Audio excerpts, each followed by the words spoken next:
There are many different types of compasses. In class or at home, you might see this type. You'll also see the slide compass. On the computer, your compasses will look similar to this one. And in class, you'll also see our safety compass. No matter how different they look, though, they all have three components the same. They're all going to have a point you place on the center of the circle. In this compass, it's going to be a pointy end. In this compass, you'll place the point at the center of the circle inside of the clear circle there. On the computer, you'll be able to slide the central dot onto the center of the circle. And with the safety compass, you're going to put the center of the circle inside as a little gold circle at the center. All these compasses also have a way to change the size of your circle to make it larger or smaller. With this compass, you'll grasp each leg and either pull them closer together or farther apart. With the slide compass, you'll be able to shift the glider left or right to make your circle smaller or larger. On the computer, you're going to be able to click the little gray circle and slide again to make your circle larger or smaller. With the safety compass, you're actually going to be able to choose which little dot to put your pencil inside of, which leads us to the last point. All of these compasses have a writing end, where you put the pencil or where the circle is drawn.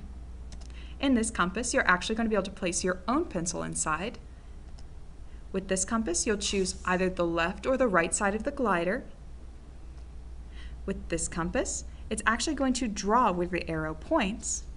And with the safety compass, whichever little circle you choose, you'll put your pencil inside of it and draw the circle from there. Now, let's look at how we can copy a segment. That is, we're going to be making a segment that is congruent to a given segment. Here we have our segment PQ. We're going to start by drawing a line longer than the original with your straight edge. You're going to place a starting point on the new line and label it R. So I drew a line that's longer than PQ and labeled its endpoint R. Step 2, with your compass. You're going to place the eye of the compass on the point P. This will be the little clear circle on the glider or the little gold circle on the safety compass. Next, you're going to slide the glider so that the other endpoint is exactly on Q. So I'm going to pull my glider until it stretches so that one center is on P and the writing end is on Q. Step 4. Without changing the setting of the compass, I'm going to place the eye of the compass on R and swing the compass to make an arc that crosses the line. Then I'm going to label that intersection S.